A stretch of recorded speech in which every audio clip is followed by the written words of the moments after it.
눈에 불을 켜고 있었던 겁니다. 러시아와 일본과 중국, 지정학적으로 숙명의 관계예요. 우리의 통일을 원하지 않습니다. 걷잡을 수 없는 일이 벌어지게 되는 거죠. 남북한이 통일되고 압록강하게 일부족을 우리가 교두보를 확보한다면 군사력을 활용할 수 있는 지군사적 특징이 너무 강해요. 그거 가지고는 정치력은 엄청나게 되는 거죠. 동아시아에서 캐스팅 보드를 줄 수가 있어요. 우리를 함부로 할 수는 없게 되는 겁니다. 근데 한반도에 대한 정치적 야심은요, 사실 2025년도가 아니라 2014년부터 본격화된 겁니다. 최근에 들어서 좀 더 확실하게 됐다는 것인데요. 그건 여러분들이 아시다시피 바로 세계질서 재편과 연관되어 있는 거죠. 그런데 저는 사실은 150년 전부터 이걸 보고 있거든요. 그 이전의 세계는 전 근대 세계고요. 150년 전부터는 근대 세계가 되고 흔히 말하는 서양 세력이 동아시아에 침투하기 시작합니다. 그리고 거기에 따라서 청나라도 반응을 하지만 특히 일본이 본격적으로 반응하게 되면서 그들이 모든 힘이 모여드는 지점이 어디냐면 당시 조선이었었어요. 한반도가 되는 것이죠. 그럴 수밖에 없는 이유가 있는데요. 19세기 초부터 본격화되지만은 유라시아 세계에서는 그레이트 게임이라는 것이 있어요. 원래 세계는 해양 세력이 지배하고 있었고요. 거기 대표적 존재가 영국이거든요. 그런데 러시아가 팽창하게 되면서 대륙 세력이 또 확장되죠. 그래서 각각의 발전해 왔었는데 19세기 초부터는 본격적으로 대륙 세력과 해양 세력이 충돌하기 시작합니다. 그 지점은 이를테면 지금 한참 문제가 되기는 우크라이나 북쪽이죠. 발트 쪽이고요. 또 하나가 지금 러우 전쟁의 중요한 무대가 된 흑해가 됩니다. 그리고 또 하나가 인도양인데요. 그리고 사실은 동쪽이 어디냐면 바로 태평양입니다. 그런데 그 태평양은 사실은 동해가 되는 것이죠. 이미 러시아가 17세기 후반부터는 동쪽 쪽으로 왔지 않습니까? 그런데 19세기 중반 오게 되면 아주 본격화되면서 특히 1858년에 가게 되면 러시아가 청나라를 압박해가지고 현재 흑룡강 이북의 땅 약 60만 평을 뺏어버려요. 그리고 연해주 땅 40만 평은 공동 관리 이루는데 다시 청나라가 막 무너지는 틈을 타서 1860년도에는 베이징 지역을 통해서 연해주까지도 40만 평을 통째로 흡수하게 돼요. 그러니까 이제 러시아가 거의 만주에 대한 지배권과 영향권을 갖게 되지 않습니까? 당연히 그들은 바다로 진출해야 되니까 블라디보스토크란 말은요, 동쪽을 정복하다는 뜻이에요. 그래서 당연히 대륙으로, 남쪽으로 진출하려면은 조선반도로 장악할 필요가 있었죠. 남주는 겁니다. 그렇다면 이것을 막아야 될 세력은 첫 번째는 영국이거든요. 러시아가 동쪽에서 내려오게 되면은 영국으로서는 굉장히 힘들어요. 그래서 여러분들이 다 아시는 거문도 점령 사건이 있는 겁니다. 또 어떤 문제가 생기냐면 일본의 존재이죠. 일본은 1853년도에 페이리 제독의 강제 내항을 받고 54년에 미일 화친 조약이 맺어지면서 세계 체제 속에 편입이 돼요. 그런데 일본은 대응을 잘했기 때문에 굉장히 강력해졌고요. 그때부터 이미 러시아와 일본 간의 영토 분쟁이 일어나는 겁니다. 지금도 계속되지만 그 지역은 현재 홋카이도 사할린 지역이거든요. 그래서 그때부터 본격적으로 영토 갈등이 되고 이제 일본은 1875년에 운영화 사건을 통해서 조선에 대한 영향력을 확대시키고 그러니까 당연히 이제는 남만주 일대 그리고 동해안 일대 그리고 흔히 말하는 당시 조선을 두고 러시아와 일본 간의 충돌이 생기게 됩니다. 당연히 여기에는 러시아의 남진을 저지하는 영국이 편을 들고요. 그리고 미국이 이미 그 무렵부터는 완벽하게 태평양 세력으로 등장해서요. 이제 필리핀을 염두에 두면서 다시 일본을 도와주기 시작하는 거죠. 이렇게 복잡한 관계성 속에서 이미 한반도 분할론은 그때 나온 겁니다. 1894년도에 이미 한반도 분할론이 나왔고요. 그리고 러시아와 일본이 본격적으로 충돌한 전쟁을 우리는 러일 전쟁이라고 배웠지 않습니까? 러일 전쟁 때도 러시아에서 사실은 38도선을 경계해서 분할론이 제기가 되거든요. 그리고 나중에는 여러분들이 아시는 것처럼 남북 분단이 된 겁니다. 그러니까 우리가 지금 생각하는 건 달리 이미 150년 전부터 한반도의 분할이라는 것은 굉장히 중요한 이슈가 됐었고요. 전 세계 모든 세력들이 한반도에 대한 영향력을 강화시키기 위해서 눈에 불을 켜고 있었던 겁니다. 그런데 이제 1990년대 이후가 가게 되면서 중국이 성장하게 됩니다. 특히나 2000년대에 들어오게 되면 후진타오 정권 무렵인데요. 이때 본격적으로 해양 강국론부터 시작해서 해양력을 강화시키는데요. 그때 본격적으로 충돌이 일어나게 돼요. 그러다 보니까 이제 우리가 누구나 아는 것처럼 우리가 알고 있는 동아시아 지역, 태평양 시대가 아니라 사실은 동아시아 시대거든요. 이 동아시아 시대인데 여기에는 세계에서 가장 많은 군사력이 집중되어 있어요. 그리고 가장 많은 달러 외환 보유고요. 그리고 가장 많은 무역량을 가지고 있어요. 그리고 이 지역에는 바로 한국과 중국과 일본이란 오랜 기간에 걸친 경쟁과 갈등이라는 지정적 숙명이 있어요. 여기에 미국과 중국의 충돌이 본격화되고 거기에 따라서 대만 문제까지 곁들이다 보니까 이제 동아시아에 관련된 모든 세력들 19세기 중반부터와 똑같이 미국과 러시아와 일본과 중국 이런 나라들이 지금도 여기에 영향력을 끼치고 있는 겁니다. 그러다 보니까 굉장히 관심을 기울이고 군사력을 집중시키고 때론 충돌도 유발시키고 누구나 다 아는 거겠지만은 북한 붕괴 시에 앞으로 북한적으로 어떻게 처리할 것인가. 특히 중국에서 나온 시나리오를 보게 되면 굉장히 무서운 거죠. 그래서 기본적으로 적어도 근대 이후에 그 전까지는 지정학적으로 조건이 좋았지만 근대 이후에 그리고 한반도만으로 고착됐을 때 현재 우리가 가지고 있는 지정학적 숙명은 말 그대로 세계 강대국들이 충돌할 수밖에 없는 지역이다. 이 현실을 우리는 잊어서는 안 됩니다. 저는 차라리 미국은 좀 멀리 있어서 괜찮다고 보는데요. 첫 번째는 중국이 문제가 되고요.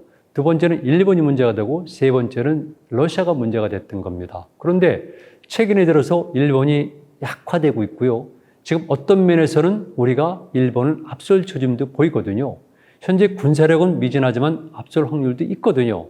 경제력은 이미 앞섰다는 사람도 있으니까 정치력도 우리가 확장하고 있으니까 그래서 순서를 조금 바꿀 수 있지만 기본적으로 첫 번째가 중국인 것은 분명합니다. 모든 나라들이 특히 중국은 우리나라가 분단되기를 원합니다. 그걸 디바이드 앤드 룰이라고 하거든요. 광개토당 장수왕 시기에 우리가 성장할 수 있었던 것은 중국이 분단되어 있기 때문에 그렇습니다. 지금도 우리 한민족이 분단되어 있기 때문에 중국은 남북을 대상으로 한 동시등거리 위기를 펼치고 있어요. 그래서 실질적으로 북한과는 상호 방위 조약이라는 가장 강력하고 무서운 형태의 동맹을 맺고 있으면서 동시에 경제적으로는 한국의 도움을 얼마나 많이 받았습니까? 지금 우리가 상당히 많이 예속된 경향도 보이지만 실질적으로 중국이 성장하는 데는 우리의 도움이 얼마나 컸습니까? 그런데 중국은 만약에 북한이 붕괴되거나 남북한이 통일된다는 것은 용납할 수가 없는 것이죠. 남북한이 통일된다면 첫 번째는 중국의 가장 강력한 라이벌이 될 수가 있고요. 그리고 중국의 가장 적대적인 국가가 될 수 있는 일본과 동맹 또는 협력 관계를 연출할 수가 있어요. 이건 얼마든지 우리가 캐스팅 보드를 갖고 있으니까. 그렇다면 당연히 중국으로서는 굉장히 싫어할 것이고요. 그리고 일본 같은 경우도 당연히 우리가 분단되길 원하죠. 일본은 뿌리 깊습니다. 적어도 670년에 일본이라는 국가가 성립이 됐거든요. 그 이전부터 우리가 계속 건너가서 소국들을 만들고 그것이 더 큰 나라가 되고 그리고 마지막에 망백제 유민들과 망고구려 유민들이 들어가서 결국 일본이라는 국가가 만들어지거든요. 그때부터 현재 일본 국가 우리는 원수예요. 그래서 8세기 때는 말 그대로 신라 정토를 내세울 만큼 원수거든요. 지정학적으로 숙명의 관계예요. 그러다 보니까 결국 우리가 35년 동안 식민지 생활했고 그 여파로 인해서 분단까지 되지 않았습니까? 일본의 입장에서는 지금 그 상태로 간다면 우리의 분단을 확실히 철저히 원하고요. 통일된다면 걷잡을 수 없는 일이 벌어지게 되는 거죠. 그런데 만에 하나 중국이 더 급팽창하고 일본이 굉장히 떨어져서 옛날엔 일본, 한국, 중국 순으로 공동체라는 이론들이 많이 나왔어요. 그런데 지금 일본이 만약에 3위로 떨어진 것이 확실하다면 일본의 입장에서는 한반도의 통일을 지지할 수도 있지 않을까라는 가능성은 좀 염두에 두고 있습니다. 그러나 기본적으로 일본은 우리의 통일을 원하지 않습니다. 러시아도 마찬가지죠. 한반도의 통일을 원하지 않습니다. 그래도 상대적으로 중국이나 일본보다는 덜한 거죠. 그런데 만약에 러시아 입장에서 한반도가 통일됐다. 그리고 영토 분쟁을 벌이고 있는 일본과 협력 관계를 유지할 수가 있다. 그리고 러시아의 가장 적대적이었으며 그리고 앞으로도 적대적인 세력이 될 수 있는 가능성인 중국. 러시아, 중국은 기본적으로 적대 세력입니다. 지정학적 관계로 보더라도 그렇고 역사적으로 보더라도 그렇고 앞으로 북한 문제라든가 동아시아 패권을 놓고 봐도 분명히 적대적 관계가 될 가능성이 크거든요. 이랬을 경우에 만약에 한미적의 통일로 인해서 중국과 관계가 이루어진다면 러시아로서는 불리한 거죠. 그래서 이렇게 모든 나라들이 싫어하고 미국도 사실은 우리가 6.25가 일어난 데는 많은 사람들이 에치슨 라인을 예로 들고 있잖아요. 그러나 그건 잘못됐다고 봐요. 그 전에 이미 어쩔 수 없이 여기는 이렇게 분단이 될 수밖에 없었고 전쟁이 일어날 가능성도 컸었고 그리고 주도는 사실은 소비에트거든요. 그런데 에치슨 라인은 판단을 잘못한 거지만 미국의 입장에서는 일본이 중요하지 한국이 중요하지는 않았었어요. 지금은 조금 달라졌지만 그래도 미국의 입장에서는 한반도라는 완충지대가 있어야지 일본도 그렇고 대만도 그렇고 그리고 태평양으로 중국이 또는 러시아가 진출하는 것을 지휘할 수가 있는 거죠. 과거 그레이트 게임에서 영국이 일본을 활용했던 것처럼 미국도 한국을 활용할 마음은 있는 것이죠. 결론 말씀드리면 주변의 모든 강대국들이 다 우리를 싫어한다. 그런데 제가 조금 전에 말씀드린 것처럼 역사에는 늘 필연적인 건 없어요. 역사는 항상성이 아니에요. 우연도 있고 늘 변하는 겁니다. 역학관계가 변하기 때문에 언제든지 합종연행, 이합집산이 가능하잖아요. 그랬을 경우에 우리가 만약에 국력을 기른다면 이 기회를 틈타서 새로운 돌파구를 찾을 수는 있죠. 역사상에서는 그런 예들이 있습니다. 네, 일단 남북한의 통일이라는 것은 정치적으로 굉장히 의미를 갖고 있는데요. 지금도 우리가 이제 곧 G7에 들어갈 수도 있어요. 사실은 G10 그런데 남북한의 통일이라는 것은 첫 번째 상징적 의미가 있습니다. 우리는 현재 유일하게 남은 분단 국가거든요. 이 분단 체제는 19세기 말부터 시작해가지고 특히 20세기 중반부터는 본격화된 체제예요. 공산주의와 이를테면 자본주의 대립 같은 경우는.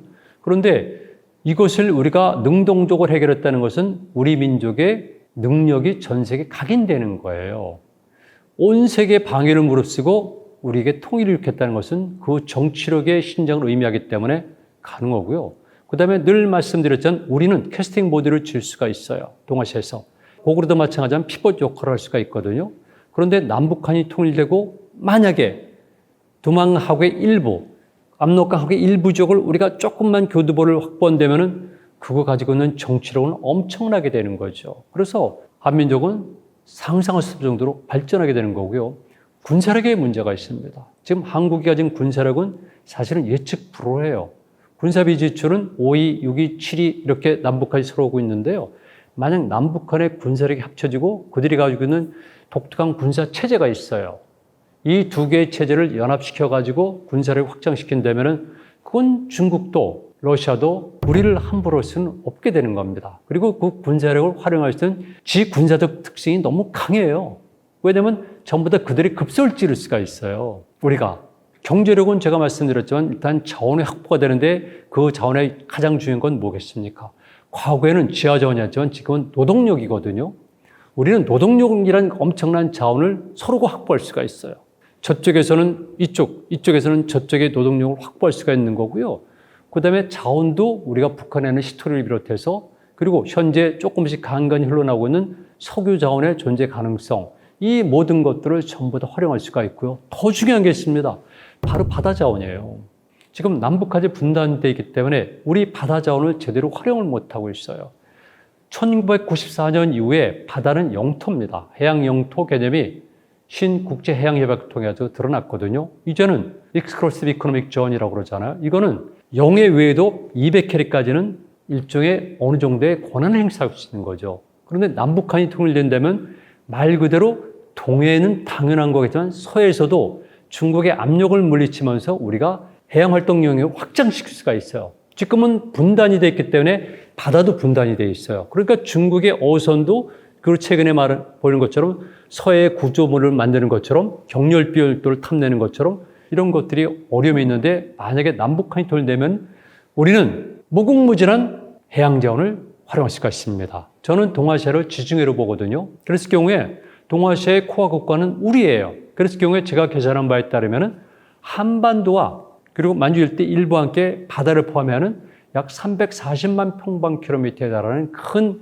영역을 우리가 차지할 수가 있어요. 제가 계산한 겁니다. 그래서 통일되게 되면 이런 면도 좋고 문화적 측면에서는 너무나 많죠. 여러분 아시잖아요. 일단 기본적으로 북한은 이상체제입니다. 그리고 그들은 공산주의 체제예요. 공산주의가 가지는 문화적 특성이 있습니다. 사회적 특성이 있습니다. 그들이 가지고 있는 세계관이 있습니다. 남한은 대척점에 있습니다. 최근에 한류에서 보듯이 이 두 개 만나서 뭔가 이뤄갈 때 세계는 주시할 거예요. 하나의 실험장이 되는 거예요. 그리고 당연히 우리는 한민족이라는 의식이 강했고요. 사실은 일반적인 생물학자들과 다른 견해지만 생물학적 유전자는요, 시간이 지나게 되면 역사적 유전자가 되고요. 역사적 유전자가 생물학적 유전자가 돼요. 그래서 만약에 우리가 통일된다면 우리는 그 전까지 있었던 우리 민족의 유전적 성질도 다시 회복할 수가 있어요. 그렇다면 우리 문화의 성격도 지금은 많이 남아있지 않고 다행히 최근에 들어서 가를 통해서 등장하고 있는 역동성, 개방성, 국제성 이런 것들이 이제는 본격화되게 되니까 우리 민족은 말 그대로 새로운 문화의 인터체인지면서 제1원이지만 문화의 허트, 심장이 되는 거죠. 인류가 제안하는 새로운 문명의 모델을 저는 여기서 찾고 있어요. 그래서 역시 문화적 관점에서도 한민족의 통일은 굉장히 크다 말씀을 드릴 수가 있죠. 흔히 말하는 중화 세력들은 기본적으로 우리 동방 세력을 싫어하고 적대적으로 합니다. 그리고 끊임없이 우리의 역사를 왜곡시키려고 합니다. 이것이 우리에게 들어온 것이 사대주의고요. 그리고 중화사관입니다. 그 이전에는 비교적 자주 적였지만 특히 김부식의 삼국사기는 사실은 중국적 영향을 많이 받은 사서입니다.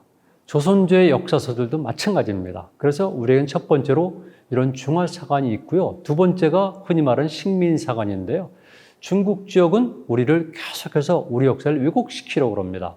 그런데 여러분들이 아시는 것처럼 중국은 공산주의가 된 다음에는 외부 세계에 신경을 쓸 여력도 없었고요.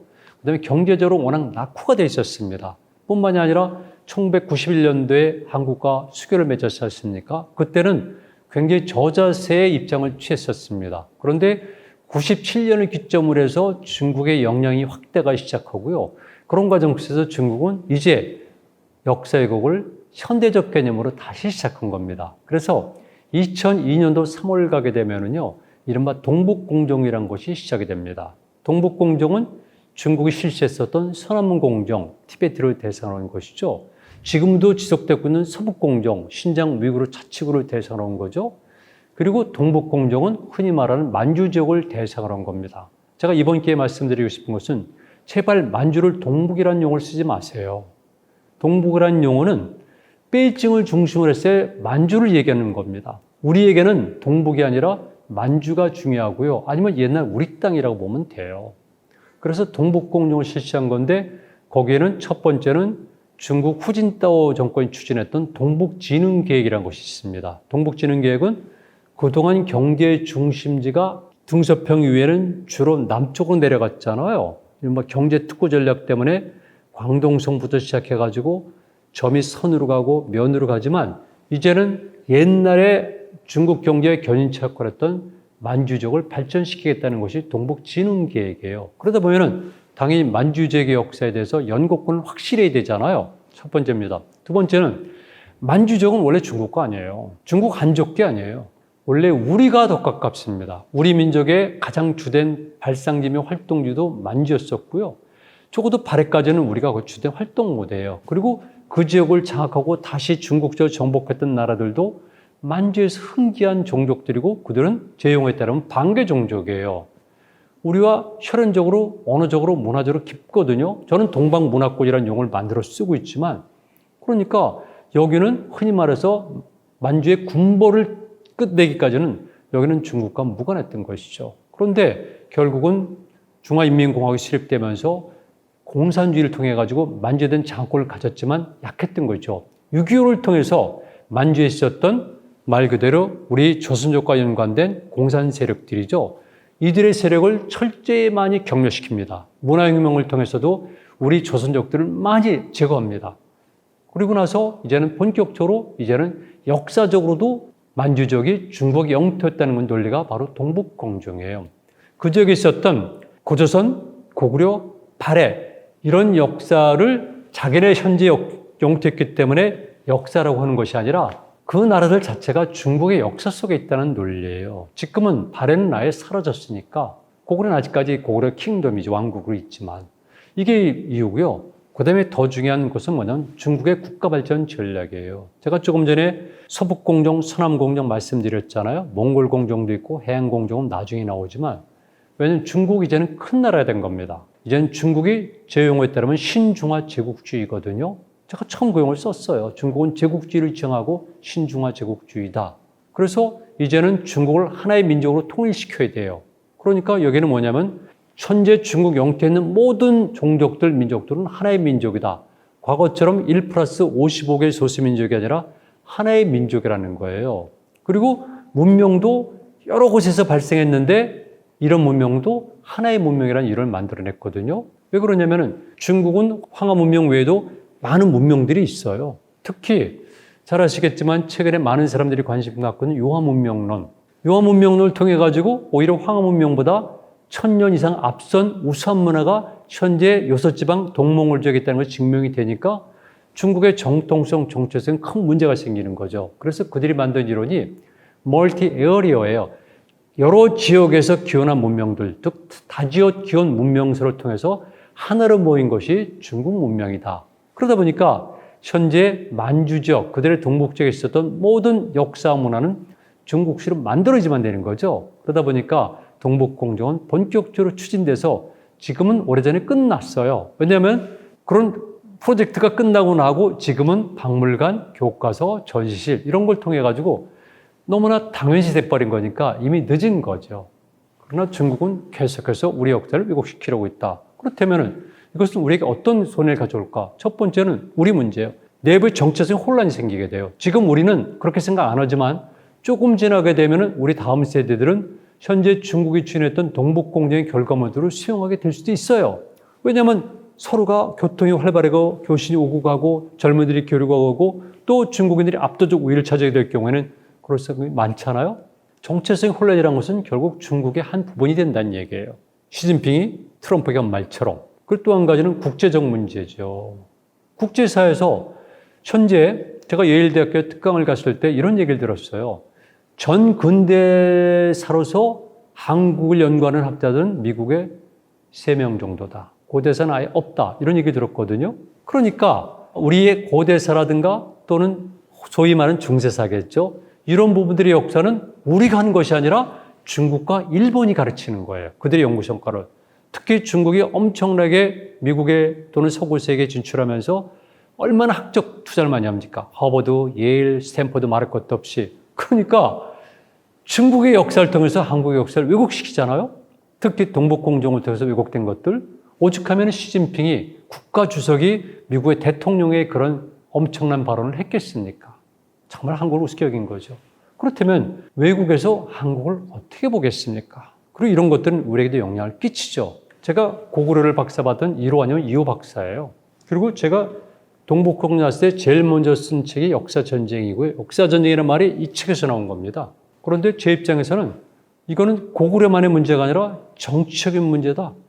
그리고 우리 민족의 생존과 직결된 문제라고 이 이론을 폈던 것이고 그런 이론들이 많이 수용된 거죠. 이게 한번 말씀드릴게요. 여러분, 동북공정은 단순하게 우리의 위대했던 고구려 역사를 왜곡시키는 정도가 아니라 우리 민족의 정체성 전체를 말살시키려는 그런 정책 의도고요. 중국이 신중화 제국주의로 가기 위한 방략의 일환입니다. 미국과 중국은 충돌을 하고 있거든요. 사실은 중국의 개방과 중국을 강력하게 만든 것은 미국입니다. 그런데 1997년도부터는 중국이 상승세가 드러났고요. 후진타오의 집권을 이후로 본격화됐고요. 2013년도 9월 달에 시진핑이 일대 전략을 발표했고요.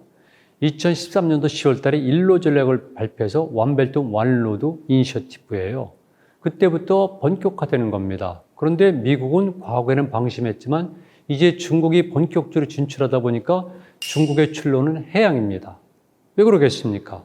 모든 것은 해양 물류망이거든요. 우리도 99% 이상이 바다를 통해서 외국과 무역을 하고요. 중국도 똑같습니다. 뿐만이 아니라 중국의 가장 부족한 것은 무엇이겠습니까? 에너지 자원, 석유 자원이거든요. 그 대부분을 전부 다 바다를 통해서 움직이고 있습니다. 또 한 가지 뭐가 있겠습니까? 바로 대만 문제가 있거든요. 그래서 중국의 입장에서는 해양을 진출해야 되고 1980년도까지는 중국의 해군은 해군이라고 부를 수가 없었어요.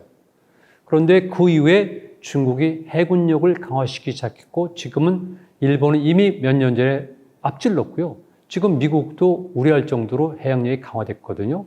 이런 것들은 바로 해양의 중요성이 강조됐고 당연히 태평양 세력이 먼저 동아시아 세력을 자처하는 미국의 입장에서는 충돌할 수밖에 없었죠.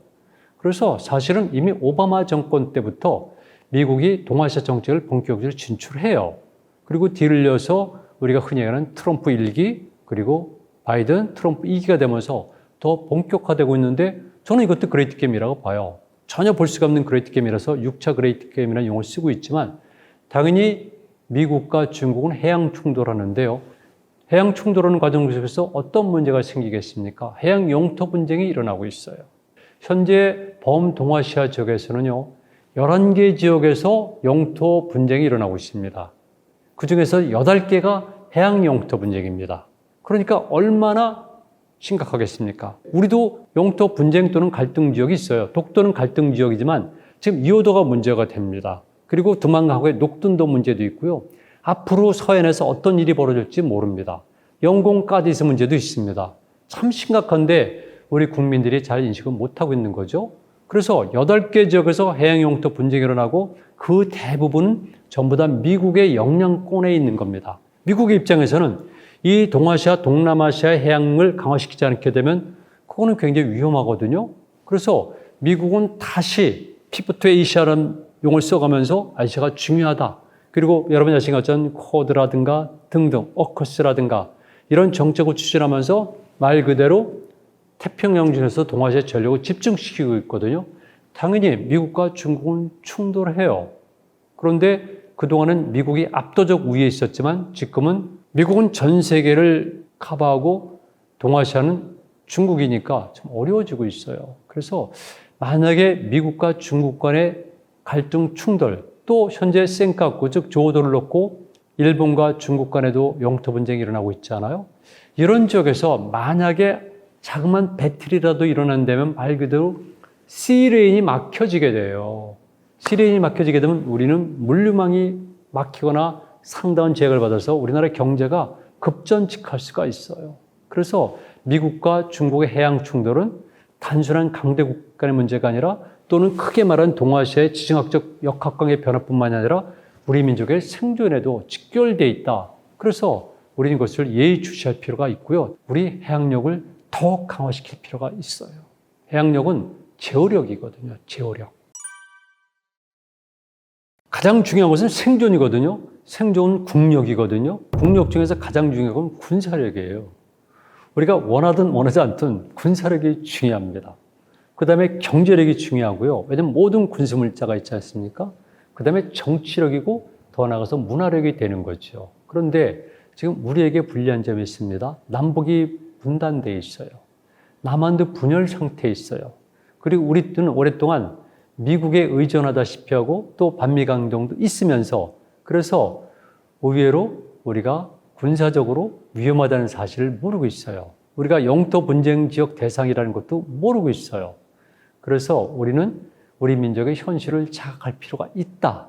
그래서 여기에 대한 연구도 끊임없이 이루어지고 우리는 민주주의 국가이기 때문에 백성들이 모르면은 소수의 지식이나 정치인들이 아무리 앞장서도 소용이 없어요. 표를 찍는 건 그들이니까. 그래서 저는 전 국민들이 지금도 중요하지만 자신들의 미래 그리고 후손들을 위해서 우리 민족의 이 냉혹한 현실을 좀 자각해야 되지 않나. 그러면서 힘을 키워야 된다는 거죠. 그리고 또 한 가지는 이를테면 군제 재편도 필요하지만은 육군 위주보다는 해군 위주의 정책이 필요하죠. 그 외에도 많은 것이 있습니다만 제가 군사력 문제를 더 이상 얘기하면은 제 전공 문제를 너무 벗어나서 안 되고요. 그리고 저는 뭐냐면 세계 문제예요. 많은 사람들이 이렇게 얘기해요. 북한이 붕괴되면은 한민족이 통일할 수 있다. 저는 북한이 붕괴될 가능성은 많지 않다고 봐요. 그러나 역사의 우연이라는 건 있고요. 역학관계가 변하기 때문에 가능성이 있죠.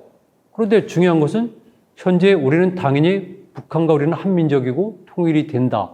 아니죠. 우리는 별개의 국가예요. 1991년도에 우리는 유엔에 동시 가입되면서 별개의 나라로서 국제적으로 인식된 거예요. 그리고 북한은 최근에 들어서 김정은이 이국가론, 그것도 적대적 이국가론을 내세웠어요.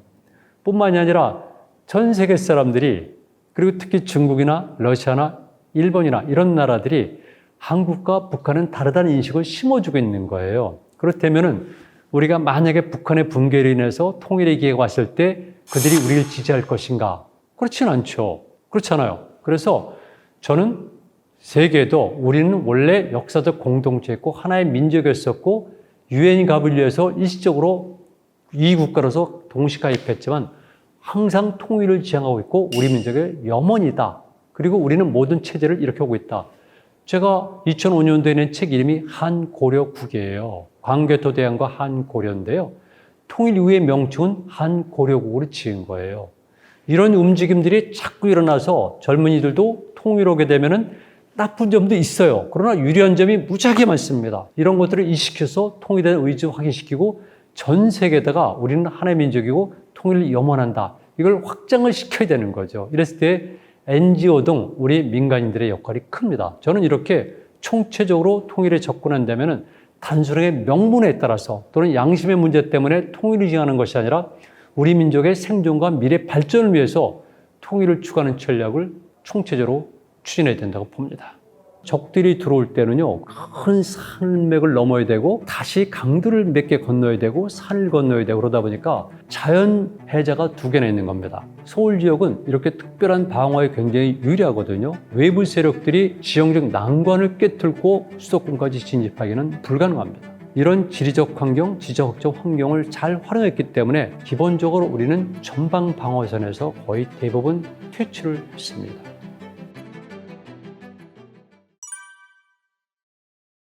많은 사람들이 우리 역사와 문화에 대해서 오해를 하고 있는데요. 예를 들면 우리 민족은 과거부터 900여 차례 되는 침략만 받아왔다. 그래서 평화를 사랑한다. 그리고 늘 피해의식에 사로잡혀 있어요. 그런데 이것은 첫 번째 역사적 사실과 다르다는 겁니다. 저는 역사학자이기 때문에 냉정하고 객관적으로 비교하는데요. 수치라든가 정도를 보게 되면 우리만큼 편하고 행복하게 산 집단은 사실은 많지가 않습니다. 여러분들이 알고 있는 우리와 가깝지만은 북만주라든가 몽골이라든가 바이칼, 알타이, 중앙아시아, 유럽도 마찬가지지만 정말 엄청난 고통을 받아가면서 역사를 이루었거든요. 주변 종족들에서 침략을 당하고 지배당하고 종족 자체가 사라진 경우가 수다한데 우리는 그렇지 않았거든요. 그래서 근대 이후에 100년은 모르겠지만 그 전에 우리 역사는 긍정적으로 볼 필요가 있다는 걸 말씀을 드리고요. 그렇다면 왜 그러면 우리는 그런 좋은 조건 속에서 성장했을까? 첫 번째는 제가 지정학적 조건을 예를 들어요. 우리가 있는 것은 현재 동아시아라고 부르지 않습니까? 동아시아는 첫 번째는 우리 한민족이 살고 있는 터가 있어요. 그리고 현재 일본 열도에 살고 있는 사람도 있고 중국 지역도 만주도 있고 몽골 지역도 있거든요. 이걸 범동아시아라고 그러는데 물론 그 바깥 지역도 우리 역사에 영향을 끼치지만 기본적으로는 이 동아시아 속에서 이루어지는 건데요. 그 역학관계를 보면 아주 묘합니다. 왜냐하면 저는 삼액체제란 말을 쓰고 있어요. 쉽게 말씀드리게 되면 북방 유목민족들 하나, 그 다음에 농경 중화민족들 하나, 그리고 동방을 하나로 보는 겁니다. 그런데 지정학적 조건을 보면 늘 그렇듯이 전쟁과 갈등은 주로 북방 종족들과 중국 종족들과의 싸움이에요. 그럴 수밖에 없습니다. 왜 그러냐면 이른바 반농사 문화가 일찍부터 발달했고 평원이 발달했기 때문에 사람들이 많이 모이고 물자가 풍부합니다. 반면에 북쪽에 살고 있는 유목민족들은 굉장히 어렵거든요. 그리고 재해가 되면은 금방 그들은 사지에 몰려요. 그래서 늘 남쪽으로 진군하다 보니까 이렇게 북방 세력과 중국 세력과는 늘 갈등과 투쟁의 관계에 있는데 그 동쪽에 있는 것이 바로 우리입니다. 그러니까 당연히 이 양대 세력은 배후에 있는 우리 세력을 의식하지 않을 수가 없어요. 우리가 어디에 편을 드느냐에 따라서 자신들의 운명이 결정되거든요. 그리고 또 한 가지는 만약에 어느 한쪽이 우리 동방을 공격할 때는 나머지 다른 쪽이 그 종국을 공격할 수가 있어요. 이런 것들은 역사상에도 굉장히 많이 나타납니다. 그러다 보니까 이런 동아시아 지정학적 역학관계의 핵심을 꿰뚫게 되면은 그거는 우리가 이길 수가 있는 거죠. 그런데 정말 뛰어난 인물들이 있었던 시대에는 그런 역할을 잘 활용을 했던 겁니다. 저는 그래서 개인적으로 고구려를 예를 들고 있어요. 여러분들이 아시는 것처럼 우리 민족사에서 위대한 임금 그러면 두 분을 꼽는데 한 분은 쇠종대왕이고 한 분은 광개토 태왕이거든요. 근데 광개토 태왕의 아들이 장수왕 또는 장수태왕이에요. 근데 이 두 분이 제위했던 기간이 꼭 100년인데요. 그 시기에 중국 쪽은 완전히 사분오열되어 있었습니다. 소위 말하는 56국 시대를 거쳐서 남북조 시대를 거치니까 엄청난 대분열 시대지 않습니까? 그리고 또 한편 북방 지역도 계속해서 혼란 속에 가득 차 있어요. 그러니까 상대적으로 우리는 이렇게 분열된 양대 세력을 사이에 두고 체크 앤드 밸런스 기능을 활용해가면서 아주 성장할 수가 있었던 거죠. 말 그대로 균형자 또는 조종자 역할을 한 겁니다. 저는 개인적으로 그래서 고구려 전성기 때는 바로 동아시아에 또는 제 용어에 따르면 동아주 중에 코어 역할을 했다. 그리고 당연한 결과겠지만 경제 물리에서도 허브 역할을 했겠죠. 뿐만이 아니라 우리 문화는 정말 독특해요. 범북방 문화, 범남방 문화, 대륙 문화와 그리고 해양 문화가 섞이지 않습니까? 그러니까 당연히 문화의 여기는 제 용어로 따지게 되면 인터체인지예요. 옛날에 젊은 분들은 잘 모르겠지만 우리가 어렸을 때는요, 우리 민족은 문화가 없다고 보거나 또는 약하다고 했어요. 단지 우수한 중국 문화를 일본국에 전해주는, 일본 열도에 전해주는 브릿지, 가교를 내세웠거든요. 저는 그건 사실과 틀리다고 봐요. 제 견해가 아니라 팩트가 아닌 거죠. 그래서 제가 정한 이론은 바로 인터체인지론입니다. 모든 것들이 모여들어서 여기서 회오를 치면서 우리 것을 만들고요. 이것이 다시 일본뿐만 아니라 더 서북방으로 나가고 그리고 중국 쪽에도 영향을 끼칩니다. 이것이 역사의 사실이거든요. 그래서 우리는 이제는 색다른 각도에서 우리가 살았던 터, 공간을 볼 필요가 있다고 봅니다. 우리 민족이 외부 세력에서 침탈을 많이 받쳤던 이유를 저는 조금 전에 지정학적 환경 속에서 찾았지 않습니까? 그런데 이제는 말 그대로 지리적 환경 속에서 제가 찾고 싶어요. 첫 번째는 육지가 중요하거든요. 육지를 통해서 대규모의 군사가 들어옵니다. 이를테면 수나라 군대, 당나라 군대, 그리고 거란의 군대 등등. 이럴 때 남만주의 길림 지역부터 그렇지만 특히 소위 말하는 압록강, 두만강을 넘어선 한반도부터는요. 적들의 침입이 상당히 어렵습니다. 왜 그러냐면은 여러분 잘 생각해 보세요. 우리 민족의 특히 한반도의 지형을 보게 되면 동쪽에 백두대간이 쭉 펼쳐 있거든요. 이게 대간입니다. 그리고 다시 옆으로 나가면서 정간이 있고 정맥들이 있지 않습니까? 이걸 이제 일본인들이 1905년에 일본의 고토 분주라는 학자가 산맥 개념을 적용시켜서 우리가 가지고 있었던 유기적 세계관을 파괴시킨 건데요. 아직도 우리가 산맥이라는 용어를 쓰고 있지만 그런데 대체적으로 우리가 말하는 산줄기들이 서남 방향으로 흐르고 있어요. 서로 치우치면서 약간 남쪽으로 기울어져 있으니까 쉽게 말씀드리게 되면은 일단 압록강을 건너게 되면은 큰 산맥을 넘어야 되고 다시 강들을 몇 개 건너야 되고 산을 건너야 되고 그러다 보니까 자연 해자가 두 개나 있는 겁니다. 하나는 장벽이 있고요. 해자가 있고 장벽이 있고 해자가 있고 이런 것을 탁월하게 깨달았기 때문에 우리 민족 국가들의 수도는 적어도 고구려 평양성 이외에는 다 남쪽에 있는 거예요. 물론 서울보다 북쪽이 평양이지만은 남쪽이거든요. 그래서 이 센트럴 시티라고 그러는데 수도가 중앙에 있기 때문에 외부 세력들이 이렇게 지형적 난관을 꿰뚫고 수도권까지 진입하기는 불가능합니다. 거의 없으니까. 서울은 조선시대의 한양이거든요. 한양의 도읍지 후보가 몇 개가 있었습니다만은 현재 공주 계룡대 부근을 빼놓고는 전부 다 서울 주변 지역입니다. 서울 지역은 이렇게 특별한 방어에 굉장히 유리하거든요. 그래서 특히나 우리가 흔히 말하는 사대문 안에 있는 이 한양은 방어력이 뛰어난 것입니다. 4개의 큰 산이 바깥에 있고요. 그리고 4개의 조그만 산이 둘러싸여 있는 것이 바로 현재 사대문 안입니다. 서울의 한복판이죠. 그렇기 때문에 과거부터 우리는 이런 자연지형을 활용했기 때문에 늘 그런 식으로 방어막을 구축했어요. 서울 이전에도 비슷하게 똑같이 그런 체계를 유지했던 겁니다. 그리고 이게 말씀드리고 싶은 거는요. 특히 고구려를 계승해서 고려도 조선도 산성체제가 발달했는데요. 이 산성들은 그냥 아무데나 쿡쿡 쌓은 것이 아니라 바로 중요한 혈자리만 쌓은 겁니다. 장벽이 있고 해자가 있고 그러다 반드시 통과할 수밖에 없는 길이 있는데 그 길은 굉장히 좁거든요. 이렇게 혈자리만에 우리는 늘 산성을 쌓았다는 겁니다. 이게 시스템 이론인데요. 똑같이 현대에서도 그런 것들을 그대로 적용하고 있습니다.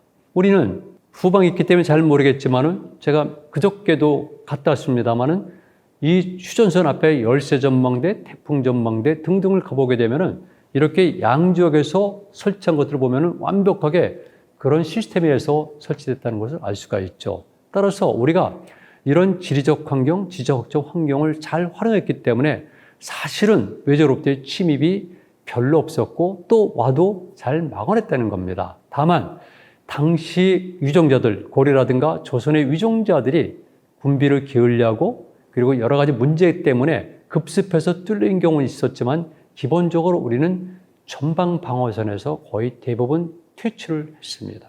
또 한 가지는 바다의 문제인데요. 저는 우리나라에서 해양선 항문을 정립한 사람이에요. 그리고 저는 사실은 뗏목을 타고 대양 항해를 여러 번 했거든요.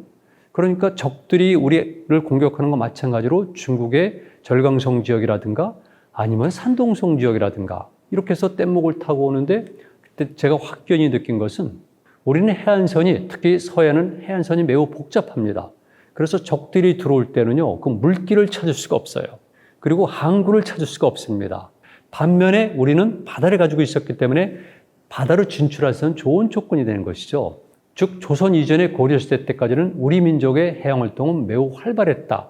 이거를 제가 이 분야의 전문가로서 확실히 말씀드려요. 그래서 우리는 조금 전에 말씀드린 대로 지정학적인 국제 역학관계라는 측면에서도 매우 유리하지만은 지리적 환경 속에서도 정말 좋기 때문에 주변 세력의 침입을 거의 안 받았고요. 여러분들이 배워오셨던 900여에 달하는 침략은 전쟁이 아니라 배틀입니다. 전투입니다.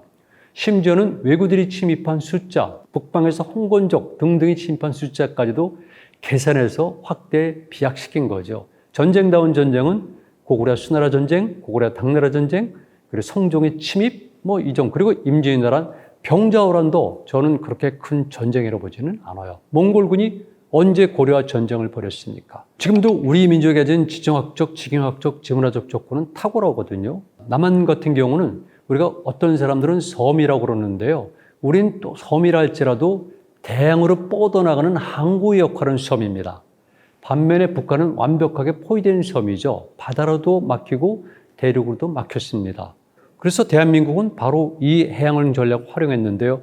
만약에 한민족이 통일된다면 그렇다면 우리는 현재 대한민국과 현재 북한 지역과 그리고 조금 더 압록강 하구역을 차지한다면 말 그대로 우리는 어느 지역으로도 뻗어나갈 수 있는 엄청난 지경학적 조건을 가지고 있는 것이죠. 그래서 흔히 말하는 우리나라의 모든 물류망은 현재 99.3 내지는 7%가 바다를 통해서 이루어지고 있어요. 그러니까 말 그대로 남북한이 통일된다면 대한민국의 해양 물류망, 북한 해안 지역의 해양 물류망을 포함하고 말 그대로 북한 지역을 통과해서 오른쪽으로는 TSR, 트랜스 시베리안 레일로드 있잖아요. 이걸 타고 가면은 저는 베를린까지 타고 갔었거든요. 14일 동안 베를린까지 연결되는 거예요. 그리고 서쪽으로만 TCR이라고 해서 트랜스 차이나 레일로드가 있잖아요. 그러면 몽골과 연결되고 그리고 최근에 중국이 만들어서 쭉 연운항을 출발해가지고 유라시아까지는 유라시아 철도가 있는데 아직은 화물만 운송하지만 이 세 개를 활용할 수 있다면 전 세계에서 한국은 정말 물류 허브로서 최고의 적지인 것이죠. 이런 것들은 우리에게 정말 시급하고 꼭 해결해야 될 과제라고 생각합니다. 저는 역사학자로서 일반인들이 생각하는 것과 다른 기준을 갖고 있는데요. 첫 번째는 한반도라는 영어의 부적합성입니다.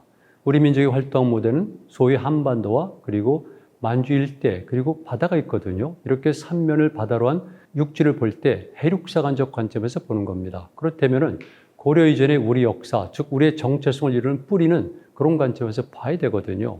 그렇다면 이러한 지정학적 또는 지경학적, 지문화적 환경을 보더라도 우리는 북방계와 남방계가 섞일 확률이 너무나 큰 것이죠. 그런데 최근에 들어서 주로 유전 분석을 통해서 북방계, 남방계가 섞였다는 얘기를 하고 있는데 이미 오래전부터 이전 분석 이전에도 두개골 분석이라든가 신체 분석 그리고 그 전에는 고고학자나 역사학자들을 통해서 이런 유할 주장들은 많이 있었습니다. 너무나 당연한 것이겠죠. 그런데 저는 조금 더 다른 견해를 가지고 있는데요. 우리 민족이 형성되는 8+의 알파의 길을 걸었다고 주장을 합니다. 이를테면 유라시아 전체 세계를 놓고 볼 때 이쪽 동쪽을 향해서 오는 길들은 8개 큰 길이 있고요. 그리고 저는 그런 주길 외에도 간선도로가 있다고 봅니다. 그러다 보니까 8+알파이기 때문에 단순하게 북방계, 남방계라고 보는 것은 사실은 부적합니다. 또 한 가지는 남방계라 할지라도 예를 들게 되면 중국 절강성 이남의 강남 지역 문화도 들어오고요. 동남아시아 문화도 들어오고 그리고 인도 지역에서 문화가 들어오고요. 최근에 들어서는 일본 열도에서의 조몽인들이 들어왔다는 주장들이 있습니다만은 그건 이미 아주 오래전부터 우리 그 부산의 동삼동이라든가 조도라든가 울산의 서생포라든가 이런 등지에서 조몽토기들이 발견된 거예요. 7,000년 정도 전부터. 그러니까 북방계, 남방계라는 용어는 사실은 제 입장에서는 덜 과학적이라고 보고요. 좀 더 세밀하게 구분하면 8 플러스 알파이기를 통해서 모여든 것이 바로 여기라는 거죠. 그런데 우리 여러분들이 꼭 생각하셔야 될 거는요. 그렇다면 우리는 원래 주민들이 없었던 무주 공산의 상태였고 외부 사람들만 들어왔는가? 그건 아니죠. 이를테면 현재 남한 지역 그리고 북한 지역은 더 높게 보고 있고요. 만주 지역도 마찬가지겠습니다만 이미 우리가 말하는 호모 사피엔스 이전에도 호모 에렉투스도 이 동아시아 쪽에 거주하고 있었거든요. 북한은 100만 년까지도 올려보고 있어요. 그래서 일반적으로 신석기 시대 이후를 얘기하니까 그때까지도 주민들은 살았고 신석기 시대부터 8개 플러스 알파의 방향을 통해서 들어가고 그것이 오랜 기간 동안 응축돼서 언젠가부터 제 개인적인 견해는 청동기 시대라고 보는데요. 이때는 우리의 집단의 정체성이라고 보여질 수 있는 중핵이 완성된 겁니다. 그래서 말씀드리게 되면 첫 번째는 원행론이에요. 이 땅에 살았던 사람들이 있었다. 그런데 그 사람들을 기준으로 해서 8 플러스 알파기를 통해서 오랜 시간에 걸쳐서 왔다. 그런데 유라시아 세계 전체를 놓고 보면 우리가 가장 동쪽 끝에 있습니다. 이때 지리적으로 끝에 있다는 것이지 역할에서의 끝을 얘기하는 건 아니거든요. 모든 인류는 아프리카 중동부지방에서 출발했기 때문에 동쪽으로 오게 마련이에요. 그리고 동쪽은 굉장히 생태환경이 좋은 것입니다. 왜? 해가 뜨는 것이니까. 더군다나 인류는 오랜 동안에 빙하기를 거쳤지 않습니까? 빙하기가 끝나고 간빙기가 시작되면서부터 특히 동쪽은 인류에게는 굉장히 꼭 가야만 할 그런 장소였던 것이죠. 그러다 보니까 이 땅에는 다양한 집단의 성격들이 섞여 있는 겁니다. 그렇다면 이런 것들은 단순하게 혈연적 문제일까? 그렇지는 않죠. 이들이 당연히 왔으니까 문화라는 걸 만들지 않겠습니까? 너무나 쉬워요. 이를테면 가장 좋은 것이 식입니다. 먹는 종류의 음식의 종류가 굉장히 다양하다는 것이죠. 그래서 우리들이 잘 이해하지 못하지만 소위 말하는 북방계도 있고 남방계도 있고 다양한 양식들의 음식을 만들었고요.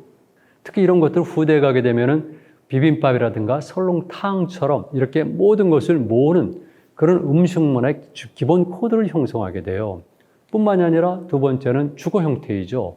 주거 형태도 북방식과 남방식과는 좀 차이가 있거든요. 그래서 경우에 범북방식 같은 경우는 아무래도 추위를 견뎌야 되니까 온돌 구조에 가깝고요. 온돌은 조금 시대가 늦습니다만은 우리 민족의 발명품으로 전 세계에 인정하고 있어요. 그런가 하면 중국의 강남 지역이라든가 동남아라든가 일본 열도 지역에서는 거기는 덥고 습기가 많으니까 당연히 마루 구조가 되어 있거든요. 근데 우리 같은 경우는 이렇게 온돌과 대청이 합쳐진 구조를 가지고 있어요. 그뿐만이 아니라 다른 주거 양식들도 이렇게 합했다는 것이 많이 드러나고 있고요. 그 다음에 옷도 마찬가지입니다. 옷도 우리는 굉장히 역동적이고 활동적인 북방계 의복과 함께 또는 개활적이고 활달한 가벼운 그런 남방계, 즉 따뜻한 곳의 의복 양식도 합쳐져 있다는 겁니다. 그리고 신앙면에서도 큰 차이가 있어요. 우리 민족은 해를 지향하죠. 하늘을 숭배하지 않습니까? 그리고 어떤 동물들을 숭배를 해요. 호랑이를 비롯해서 등등. 그런데 이런 것들은 주로 범북방과 연관된 것들이고요. 반면에 땅과 연관된 것, 농사랑 연관된 것 등등은 대부분 남쪽과 연관된 거거든요. 그러니까 신앙면에서 차이가 있고 그러다 보니까 많은 민족도 그렇고요. 제가 강조하고 싶은 거는 이런 것이죠. 결국 역사의 주체는 인간이거든요. 인간이 어떤 세계관을 갖고 있는가도 중요하고 또 한 가지는 그 집단의 기질입니다. 문화라고 표현하기에는 더 힘든 어떤 기질이 있거든요. 근데 우리는 이런 기질을 가지고 있어요. 저는 유라시아 대륙을 정말 누구보다도 많이 종횡무진했고요. 지금도 거기서 학생들을 가르치고 있지 않습니까? 근데 그런 입장에서 볼 때 대륙과 해양을 넘나드는 거죠. 그래서 경우에 보면은 우리는 대륙적 기질과 해양적 기질을 같이 가지고 있다. 그거를 경제 형태로 구분하게 되면은 농경적 기질과 유목적 기질을 가지고 있다. 이거를 영어로 표현하게 되면은 스테빌리티형이라고 해서 정착성 정종 문화가 되고요. 모빌리티는 주로 빠르게 움직인 걸 얘기해요. 21세기 문화죠. 그런데 우리 문화는 동적 문화도 아니고 정적 문화도 아니고 이 두 곳이 합쳐서 조화를 이룬 동중정의 문화라는 것이죠. 이거를 영어로 표현하게 되면 스테빌리티형 문화입니다. 우리는 아직까지도 정적 문화라든가 정중동의 문화라는 말을 많이 쓰고 있는데 제가 동중정이란 용어를 사용하고 이론을 전개하는데 이런 것들은 과거에는 몇 년 전에는 미국의 예일 대학에서도 특강을 오고 이런 용어에 대해서 굉장히 설득력을 갖게 돼요. 그래서 이제는 우리 역사, 문화, 기질을 파악할 때 크게 말하면 북방계, 남방계 그러지만은 8 플러스 알파의 길을 통해서 들어온 다양한 형태의 문화가 섞여져서 조화를 이룬 것이다. 이렇게 보면 될 것 같습니다. 한국은 특별한 나라가 됐어요. 왜 세계인들이 이렇게 K-팝 또는 한류에 열광을 할까? 인류 역사 이래 최대의 격변기예요. 새로운 문명, 새로운 사상이 필요한 이 시기에 어느 지역에서든지 누구에 있었든지 나와야 되잖아요. 시대가 요구하는 시대 정신이 있으니까. 이게 우리 민족의 특성이에요. 우리는 모든 것을 전부 다 하나로 만듭니다. 서양인들이 부족한 것들, 잃어버렸던 것들, 앞으로 인류 문명이 지향해야 될 것을 보여주고 있는 거죠.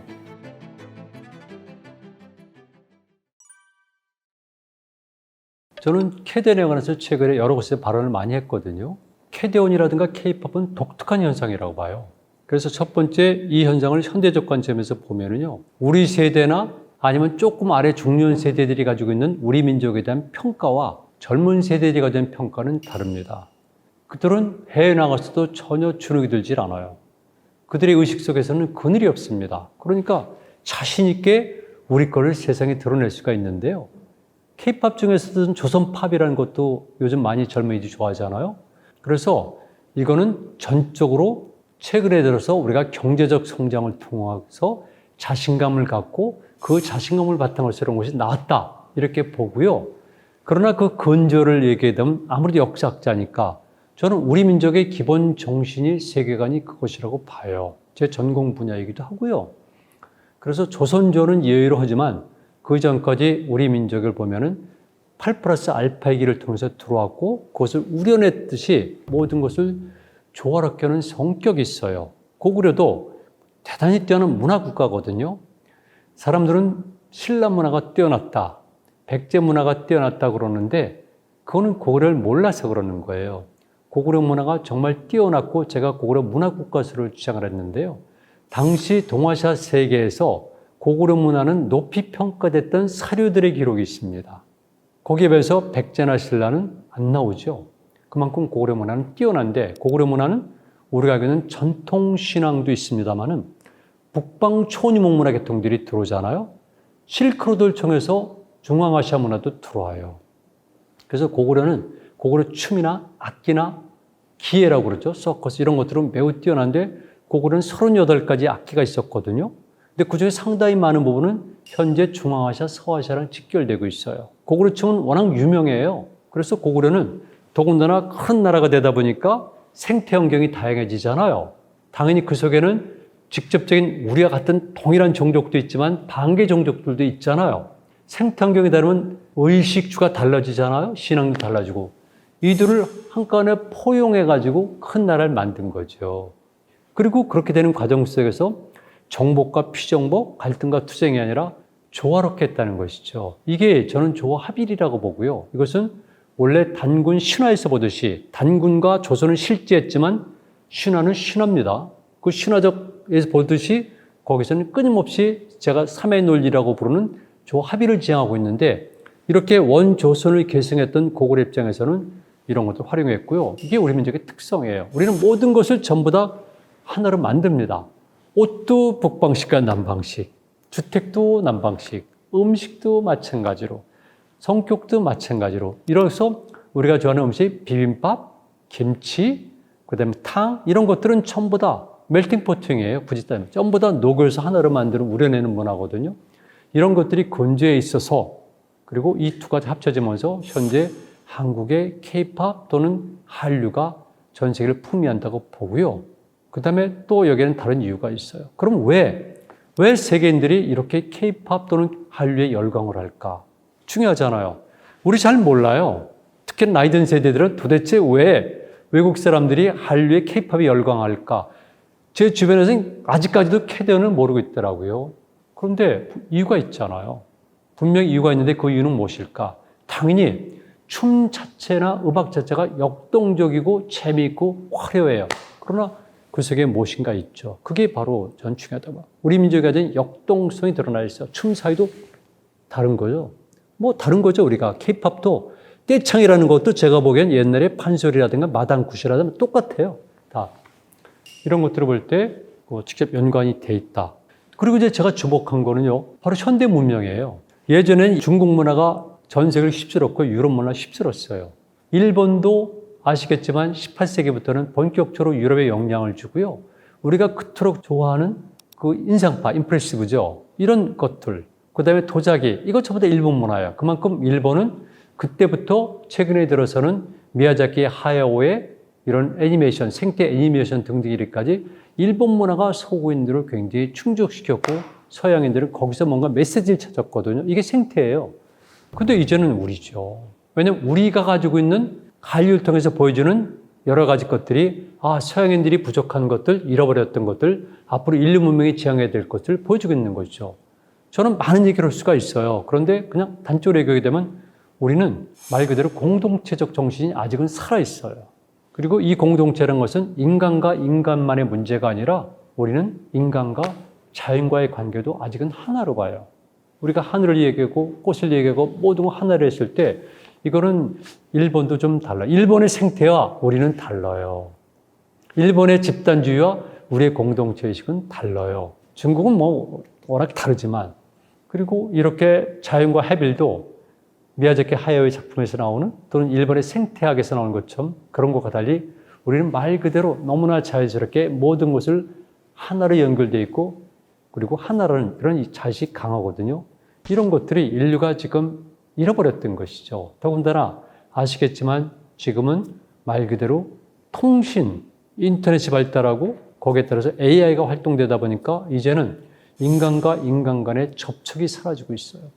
인간은 호모사피엔스 이후에 최대 격변기에 들어서면서 단순한 사회적 소외감이 아니라 이제는 문명적 소외감을 넘어서 본질적 소외감을 느끼고 있어요. 내가 인간인가? 내가 접해될 인간이 없는 거예요. 그랬을 경우에 우리에게 대안은 바로 세계는 하나로 연결되어 있다. 이게 현대물리학, 생물학, 천체물리학에서는 얘기잖아요.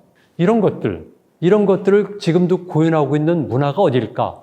한국이라는 거죠. 아직까지도 한국 사람들은 그런 거 보여주고 있고 캐대언에서 그게 극적으로 드러났지만 사람들이 그래서 한국은 정말 예전처럼 모르는 상태에서의 아프리카나 남미의 신비한 나라가 아니라 안 알려졌는데 알고 보니까 말 그대로 독특한 문명권이었었구나. 그리고 그들이 가지고 있는 세계관과 살아온 삶의 양식은 우리가 과거에 잃어버렸던 그리고 현재 인류에게 가장 필요한 이런 소외감의 극복 그리고 모든 대상체의 합일 그리고 완전한 공동체 의식이로구나.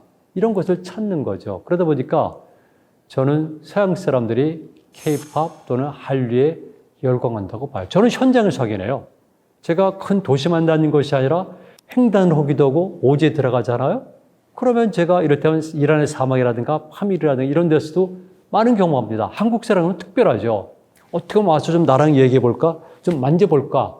와가지고 살짝 몸을 탁 치고 하는 사람도 있어요. 그리고 저는 사마르칸드에 좀 학기 도중에 있잖아요. 그럼 하루에 한 번씩 늘 만나는데 가면 사람들이 꼭 저보고 인사하거나 손을 들고 하고 안녕하세요 이런 인사를 많이 해요. 한국은 특별한 나라가 됐어요. 여러분 그걸 꼭 생각하셔야 돼요. 그리고 거기에 이제는 그 근제는 물론 우리가 경제를 성장하고 정치로 능력 있고 그다음에 돈도 많고 등등 있지만 그러나 우리 민족이 가진 사상이 그들이 의식하건 의식하지 못한 간에 우리 민족의 생활 습속이 세계관이 그들의 마음을 움직였기 때문에 그래요. 저는 그래서 이게 굉장히 중요하다고 봅니다. 고려 때까지는 우리 민족의 예술이 발달했어요. 이럴 때 흔히 말하는 기층민중의 예술과 궁중예술 다. 그리고 불교예술도 발달했고 우리는 채색의 문화예요. 고구려는 엄청난 화려한 채색이잖아요. 세계 최고의 채색 문화잖아요. 고구려 고분벽화가 100여 개에 달하는 고분벽화가 세계를 향해서 웅변하고 있잖아요. 조선조에는 그게 아니에요. 고려 말부터 특히 조선조에 오게 되면 말 그대로 성령을 받아들이면서 4대 부 문화가 되다 보니까 이제는 거기서 북굴 서해와 함께 서와 함께 예가 있는 건데요. 주로 난을 치는 거죠. 그리고 그들이 그린 그림도 실질적으로 우리 자연이 아니에요. 등장하는 인물도 우리가 아니에요. 그러다가 18세기에 들어오면서부터 변하기 시작하고 정선으로 대표되지만 진경산수하. 그래서 진짜 경치를 그때 그리기 시작해요. 이건 참 답답한 얘기예요. 그 다음에 김홍도, 장승호, 신윤복 등으로 대표되듯이 풍속화를 그때 그래요. 거기 비로소 우리 의복이 등장하고 우리 집이 등장하고 우리 놀이가 등장하고 우리의 고뇌가 등장하고 우리의 흥이 등장하는 거죠. 그래서 꽤 오랫동안 이런 것이 잠재되어 있었는데 제가 조금 전에 말씀드렸던 것처럼 이것이 우리가 70년대에 들어오면서부터 경제적으로 성장하고 세계랑 접촉하면서 숨겨져 있던 DNA가 이제 발현이 되기 시작하는 거예요. 제가 늘 말씀드렸지만은 이렇다면 우리 민족은 신기가 많다. 그리고 그것이 발전은 활기가 있다. 그러나 지나치면 광기가 된다. 그럴 정도로 우리는 굉장히 거의 강하고요. 이게 고대에도 중국의 사세 보면 그런 인물들이 나와요. 그리고 우리 민족이 원래 놀기 좋아하는 겁니다. 제가 이 한국이란 책 있잖아요. 여기 상세히 분석했고, 이거는 말 그대로 구한말에 외국 사람들, 특히 서양인들이 한국에 들어와서 쓴 기록들을 분석한 내용이에요. 여기도 보면 한결같은 것은 한국 사람들은 예의범절, 잘생기고 머리가 좋다 이런 것도 있지만 한국 사람들은 흥이 많아서 놀기를 좋아한다는 거예요. 원래 우리가 그런 겁니다. 그런데 조선조의 상당한 기간 동안 억압되어 있다가 이제 와서 비로소 우리는 지금 젊은 세대들이, 우리가 아니라 젊은 세대들은 어디서나 가가지고 활달하게, 제가 보면 당황스러울 정도로 저래도 되나 할 정도로 어디 가서나 자신감 있게 팍팍팍 펼치고 있는데, 이런 것들이 바로 이제 과거에 있었던 DNA가 대화되는 거라고 보는 겁니다. 우리 오랫동안 잠재되어 있습니다. 그러니까 지금 진경산수화라든가 풍속화에서 뽑는 것이 아니라 그 전에 있었던 우리 민족의 역동성과 신기와 활기, 찬란했던 다양했던 문화, 이것이 다시 르네상스 됐다고 보면 되는 겁니다. 조선말에도 구한말에도 외국인들이 그랬듯이 우리는 어디서나 사람들이 공보기를 좋아해요. 첫 번째는 조선조에서는 과거 때문에 그렇습니다. 과거에 합격해지만 사람다운 삶을 살 수가 있었어요. 그래서 전국에 서원과 향교가 발달했고요. 그리고 우리나라는 독특하게도 여러분들의 통념과는 달리 일반 서민, 백성들도 공부를 할 수가 있었어요. 그러니까 당연히 우리는 그런 열이 있는 거죠. 그런데 저는 그 이전부터 거슬러 올라가거든요. 우리는 사실은 글자가 없었습니다. 세종대왕께서 한글을 창제하셨지만 그 전까지는 글자가 없었잖아요. 그런데 저는 이것이 역으로 어떤 문제를 일으키냐면은 국소시 사람들은 한자란 외국 글자를 받아들여가지고 그 고정화된 틀 속에서만 자신을 표현했던 거거든요. 그런데 나머지 사람들은 글자가 없다 보니까 사물과 사건을 자유롭게 보고 자기식의 표현을 해요. 즉 해석의 자유가 있고 표현의 자유가 있고, 이것은 창작 또는 창조 능력이 되는 거죠. 우리는 더군다나 알타의 계통이잖아요. 그리고 구어체를 쓰게 되면 온갖 말을 다 쓸 수가 있어요.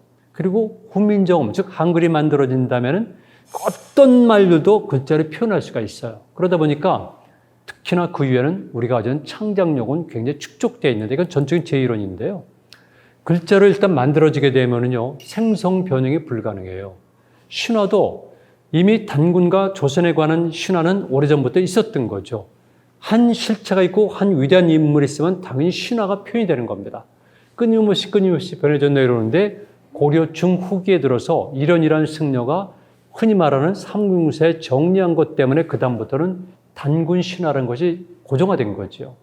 일리아드, 오디세이도 마찬가지예요. 그런데 나머지 부분들은 그들의 민간에서 전승되다 보니까 모든 것이 살아서 움직이고, 우리는 형용사가 발달했다고 그러는데 다 그런 거죠. 명사도 만들어내는 거예요. 이거 창조 능력이에요. 너무나 사람들이 우습게 생각하는데요. 인간은 기호를 만드는 능력이 가장 중요한 거예요. 지금 모든 게 기호 시대잖아요. 근데 우리는 말을 만드는 거예요. 저도 학문적 용어도 만들거든요. 서양 사람들은 용어를 만듭니다. 우리나라 지식인들, 학자들은 만들지 않고 남의 걸 따옵니다. 그리고 우리가 알고 있는, 예를 들면 샤머니즘 같은 경우도 서양 용어인 줄 알고 있어요. 아니에요. 우리랑 너무나 가까운 만주어예요. 퉁구스어. 샤만 플러스 이즘을 붙인 것뿐이에요. 토테미즘, 그건 인디안 용어예요. 그런데 실질적으로 지식인들 빼놓고 나머지 사람들은 다 자기 자신대로 풀꽃에 이름도 붙이고 풀꽃 상태 이름 지고 벼농사가 익어갈 때부터 수확할 때까지 이거 다 표현하고, 이건 창조 능력인데, 이런 것들이 다만 지배계급이 아니라 지식 소유자 아닌 사람들이 가지고 있었기 때문에 우리가 논리화시키고 정합화시키지 못했지만, 이제는 그게 아니잖아요. 그러니까 우리 민족이 가지고 있던 이 탁월한 머리, 기록에 나와요. 이 능력들이 또는 창조 능력들이 지금 개화가 돼서 폭발되기 때문에 지금 알고 있는 엄청나게 빠른 시간에 비약하고 발전한 거죠. 당연히 K-팝이라든가 한류라든가 등등도 이제는 고급 문화, 이럴 때면 시라든가 소설이라든가 철학이라든가 역사 이론도, 이런 것들도 이젠 우리식으로 해서 세계에 널리 알릴 때가 온 것이죠. 달라졌습니다, 세상이. 인간이 가지고 있는 모든 생각과 행위는요, 반드시 철학적 배경이 있어요. 거기에는 논리와 함께 사상이 있다는 것이죠. 그렇다면 우리 민족은 아주 오래전부터 이게 있었지 않습니까? 다만 그것을 우리가 형식화시키고 논리화시키고 조직화시키지 못했을 뿐이에요. 그래서 우리는 민속이라든가 무속, 무교라는 이름을 있었지만 또는 풍류라는 이름도 있었지만 그런데 실제로는 있었던 거예요. 지금도 마찬가지예요. 그런데 지금 K-팝, 한류 이런 것들이 세계로 나갈 때는 반드시 제가 말씀드렸듯이 여기는 로직, 논리가 있고 사상이 있지 않습니까? 그렇다면 이제는 풀어내야 돼요. 서양인들이 그냥 봤는데 우리는 여러분들이 찾는 이유는 이러이러한 사상과 세계관이 있었다는 것을 우리가 찾아서 논리화시키고 조직화시켜야 돼요. 그리고 우리도 배워야 돼요. 왜냐하면 우리는 모르고 있었으니까. 그래서 저는 이 기회에 K-팝, 한류, 캐대언이 뜨는 이때 우리 모두가 달라붙어서 도대체 우리가 누구인가? 우리 민족의 사상과 논리가 무엇인가? 세계를 열광시키는 그 힘의 근저에는 무엇이 있는가를 찾아야 되거든요. 그러니까 제가 말씀드리면 간단하게 결국 국내를 막론하고 이런 현상들을 분석해서 논리화시켜야 된다는 거예요. 그 논리는 좀 더 발전해서 철학의 사상화가 돼야 돼요. 그렇다면 의미가 있는 거죠. 그리고 당연한 것이겠지만 인류 역사 이래 최대의 격변기예요. 이때 인류란 것은 제가 말씀드린 오스트랄로피테쿠스 이후에 호모 에렉투스 이후에 가장 큰 격변기거든요. 몇 개 에포크가 있는데 호모 사피엔스 이후에는 지금 새로운 시대가 돌아요. 저는 데미휴먼이라는 단어를 일찍부터 만들었어요. 반쯤 인간이란 거죠. 이제 그런 시대가 몇 년 안 남았어요. 그렇다면 이 엄청난 시기에 인류가 당면한 이 시대에 새로운 문명, 새로운 사상이 필요한 이 시기에 어느 지역에 있었든지 누구에 있었든지 나와야 되잖아요. 시대가 요구하는 시대 정신이 있으니까. 그때 저는 우리가 가능성이 많다고 봐요. 우리가 그렇게 살아왔고 지금 오랫동안 잠재워져 있다가 갑자기 퍽 터지면서 세계가 열광하는 것을 보면 어느 정도 검증이 된 거거든요. 그렇다면 우리는 인류가 필요한 이 문제를 논리화시키고 조직화시켜가지고 이제는 형식화시켜서 세계에 던져주고 우리가 앞에 나서서 더불어서 가면은 한미적 역할론, 제가 늘 주장했던 한미적 역할론을 이룰 수 있지 않을까 생각합니다. 저는 인간을 여러 개로 분류하는데요. 정보인도 있고 지식인도 있고 지혜인도 있거든요. 그런데 지금 우리가 움직이는 것은 젊은 사람들이니까 당연히 정서적이고 감성적인 움직임과 행위잖아요. 그죠? 그리고 현대 문명 자체가 모빌리티 문화잖아요. 그러니까 이걸 기본으로 했지만 이것이 좀 더 사상으로 철학으로 그리고 모든 인간들의 행복을 줄 수 있는 것. 일부에서는 이런 우려가 있잖아요. 저도 굉장히 그런 면이 있다고 봐요. 대중문화 또는 K-팝이 너무 활성화되다 보니까 이른바 흔히 말하는 대중연예문화의 힘이 너무 파워가 커지고 거기에 따라서 다른 것들이 약화되고 더 토대가 되는 기본적 학문이라든가 또는 인간성이라든가 또는 우리 민족이 그걸 통해서 추구했던 소박한 인간의 삶이 있잖아요. 해피니스 그랬을 경우에 우리 해피니스는 서양인과 다르잖아요. 이런 것들을 우리가 찾아서 같이 동반해 가야 되는데 지금 이대로 놔두게 되면 정말 질주하는 것이죠. 자본의 논리, 가장 최고의 테크닉, 그다음에 심지어는 국가 사회의 어떤 이까지 결부된 이런 식으로만 나가게 되면 한류는 꺼지게 돼요. 그리고 배척당하게 되고 또는 욕먹게 돼요. 그런데 우리가 이걸 잘 추스려 가지고 정말 우리 모두가 평범한 인간들이 소박하게 살 수 있는 세계관을 전파할 수 있는 가사들이 얼마나 좋아요. 캐던도 그렇고 조선 팝의 가사들 보면 저는 감동을 받아요. 저 시인이잖아요. 제가 18권의 시집을 낸 시인인데 저는 아니 이게 어떻게 가능한 일인가. 그래서 제가 추적해 봤어요. 도대체 이 사람이 누구인가. 그래서 이런 것들이 이제는 단순하게 가사라든가 몸짓만이 아니라 로직을 가지고 그들도 학습해 가면서 거기에 자연스럽게 어떤 전도자, 우리 미션이라는 영화 아시잖아요. 그래서 넬라 판타지아처럼 그렇게 이들이 이제는 가면서 그 랩 속에 가사 속에 이제는 뭔가 메시지를 던져요. 인류를 위해서. 그래서 우리 인류는 하나야? 아니면 세상 아바타처럼 세상과 자연과 우리는 하나야? 우리 이렇게 살아야 돼? 소박한 행복은 무엇이야?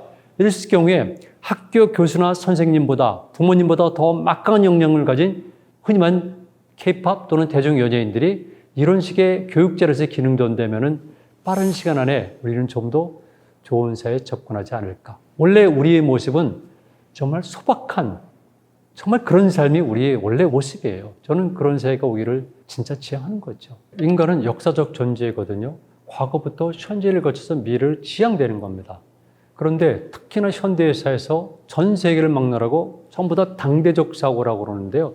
자신들을 일대에 끝나는 존재로 인식하고 있어요. 과거가 있었고 미래가 있거든요. 그렇다면 우리는 과거의 삶을 존중해서 더 많은 지혜를 보고요. 얼마나 많은 흥망성쇠가 있었습니까? 그리고 미래에게 나는 비록 못 누리더라도 나의 또 다른 분신인 미래에게 뭔가 남겨주어야 돼요. 그랬을 경우에 미래를 위해서 우리는 무엇을 할 것인가 늘 생각해야 되는데 이를 위해서도 당연히 그래야 되고 우리 입장에서는 한국 사회는 좀 더 평화롭고 공존하는 사회가 되어야 돼요. 서로가 갈등을 벌이지 않고 남과 두려워하지 않는 사회. 그리고 남북한은 통일이 되어 있죠. 이건 양심에 관한 문제라고 보고요. 그리고 가능하면은 국가가 국가 간의 관계는 어쩔 수 없이라도 경쟁 관계가 되고 때로는 침략과 피침략 관계가 될 수가 있어요. 그렇다면 우리는 중국과 러시아와 일본이라는 초강대국을 놓고 있어요. 그렇다면 이를 위해서라도 우리는 국력을 모으지 않으면 안 된다는 겁니다. 정치, 경제, 군사, 문화 그리고 마음의 힘까지 모아서 힘을 길러야 되죠. 그리고 남은 생을 행복하게 보내시지만 새로운 미래 세대들에게도 우리는 꼭 행복함을 남겨줘야 됩니다. 이것이 역사학자로서 제가 바라는 바 있죠.